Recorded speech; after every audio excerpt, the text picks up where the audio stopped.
ഇത് ദേശീയ തലത്തിലുള്ള പ്രശ്നങ്ങളെടുത്താൽ BJP ഗവൺമെൻറ് ഇപ്പോൾ സ്വീകരിച്ചു വരുന്ന സമീപനം അങ്ങേയറ്റം രാജ്യത്തിനെതിരായിട്ടുള്ളതും ഒരു തരത്തിലും ജനങ്ങൾക്ക് അംഗീകരിക്കാൻ കഴിയാത്തതുമാണ്. ഇപ്പോൾ നമ്മുടെ രാജ്യം എല്ലാ കാലത്തും സാമ്രാജ്യത്വ വിരുദ്ധ സമീപനമാണ് സ്വീകരിച്ചിരുന്നത്. സാമ്രാജ്യത്വ വിരുദ്ധ നിലപാട് ശക്തമായി നമ്മൾ തുറന്നു വന്നിരുന്നു. നമുക്ക് ലോകരംഗത്ത് വലിയ അംഗീകാരവും കിട്ടിയിരുന്നു.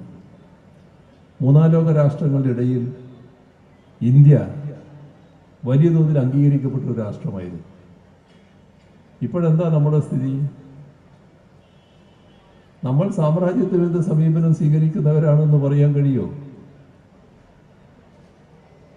ഇപ്പൊ ലോകത്തുള്ള സംഭവഗതികൾ എടുത്താൽ അമേരിക്കൻ സാമ്രാജ്യത്വത്തോട് വലിയ തോതിൽ ഒട്ടി നിൽക്കുന്ന നിലപാടാണ് ഇന്ത്യ ഗവൺമെൻറ് സ്വീകരിക്കുന്നത്. അത് എത്രത്തോളം പരിഹാസ്യമായ രീതിയിലാകുന്നു എന്നുള്ളത് നമ്മൾ ഈ അടുത്ത കാലത്ത് കണ്ടതാണ്. ഈ അടുത്ത കാലത്ത് നമ്മുടെ പ്രധാനമന്ത്രി റഷ്യ സന്ദർശിക്കുകയുണ്ടായി. റഷ്യ സന്ദർശിച്ചപ്പോൾ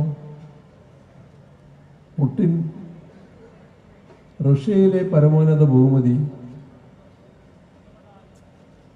മോദിക്ക് നൽകി. നരേന്ദ്രമോദി അദ്ദേഹത്തെ കെട്ടിപ്പിടിക്കുന്ന ചിത്രം വലിയ തോതിൽ പ്രചരിപ്പിക്കപ്പെട്ടു. ഈ ദിവസം വളരെ പ്രത്യേകതയുള്ളൊരു ദിവസമായിരുന്നു. ആ ദിവസം നാറ്റോവിൻ്റെ 75ാം വാർഷികം ആചരിക്കുകയായിരുന്നു വാഷിങ്ടണിൽ അമേരിക്ക. അപ്പോൾ അതിൻ്റെ ആഘോഷ പരിപാടികൾ കെങ്കേയമായി നടന്നുകൊണ്ടിരിക്കുമ്പോഴാണ് അമേരിക്കയുടെ കൂടെ പൂർണ്ണമായി നിൽക്കുന്നുവെന്ന് കണക്കാക്കുന്ന ഇന്ത്യ അവരുടെ സങ്കല്പത്തിനെതിരായി പുടിൻ്റെ കൂടെ കെട്ടിപ്പിടിക്കുന്ന ചിത്രം വരുന്നു. അത് അമേരിക്കയെ വല്ലാതെ ചൊടിപ്പിച്ചു. ആ ചൊടിക്കലിൻ്റെ ഭാഗമായിട്ട് അമേരിക്കയുടെ വിവിധ തലങ്ങളിലുള്ളവർ നമ്മുടെ രാജ്യത്തോട് സ്വീകരിക്കാൻ പാടില്ലാത്ത സമീപനം, കഠിനമായ പദങ്ങൾ ഉപയോഗിച്ച് നമ്മളെ ആക്ഷേപിക്കൽ, അത് അവരുടെ ഭാഗത്തുണ്ടായി. നാം ഒരു സ്വതന്ത്ര പരമാധികാര റിപ്പബ്ലിക്കാണ്. നമ്മുടെ നയം നമ്മളാണ് സ്വീകരിക്കുന്നത്. അത്തരമൊരു അതിശയം വന്നാൽ അതിന് മറുപടി പറയാനുള്ള ബാധ്യത നമ്മുടെ രാജ്യത്തെ ഗവൺമെന്റിനുണ്ട്. ഇവിടെയുള്ള അമേരിക്കൻ അംബാസഡർ അടക്കം അതേ നിലപാട് സ്വീകരിച്ച് ആക്ഷേപിച്ചു. പക്ഷേ ഒരക്ഷരം അതിനെതിരെ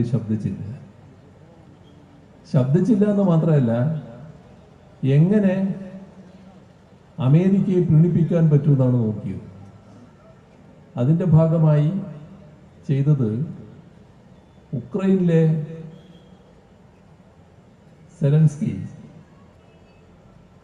ഒരു സാഹസിക യാത്ര ഇന്ത്യൻ പ്രധാനമന്ത്രി പെട്ടെന്ന് അങ്ങോട്ട് നടത്തി. അവിടെ പോയി സെലൻസ്കിയെ കെട്ടിപ്പിടിച്ചു. അപ്പോൾ നല്ല സന്തോഷം അമേരിക്കയിൽ. തൊട്ടു പിന്നാലെ അമേരിക്കയിൽ വെച്ചും സെലൻസ്കിയെ കണ്ട് ഇത് ആവർത്തിച്ചു. അമേരിക്കയ്ക്ക് തൃപ്തിയായി. ഇങ്ങനെ അമേരിക്കയെ തൃപ്തിപ്പെടുത്തുന്ന കെട്ടിപ്പിടുക്കൽ നയം മാത്രമല്ല, അമേരിക്ക ഭ്രാന്തമായ രീതിയിൽ യുദ്ധ നടപടികളെ അനുകൂലിക്കുകയാണ്.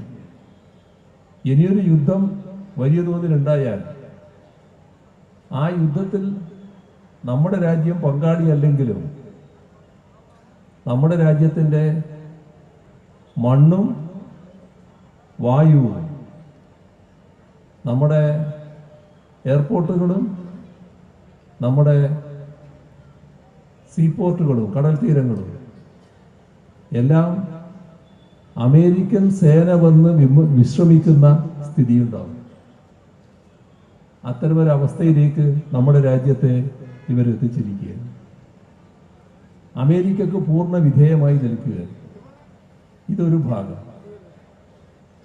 ഈ കാര്യത്തിൽ കൃത്യമായ നിലപാട് സ്വീകരിക്കാൻ, അമേരിക്കൻ സാമ്രാജ്യത്വ വിരുദ്ധ നിലപാട് സ്വീകരിക്കാൻ കോൺഗ്രസിന് കഴിയുന്നുണ്ടോ?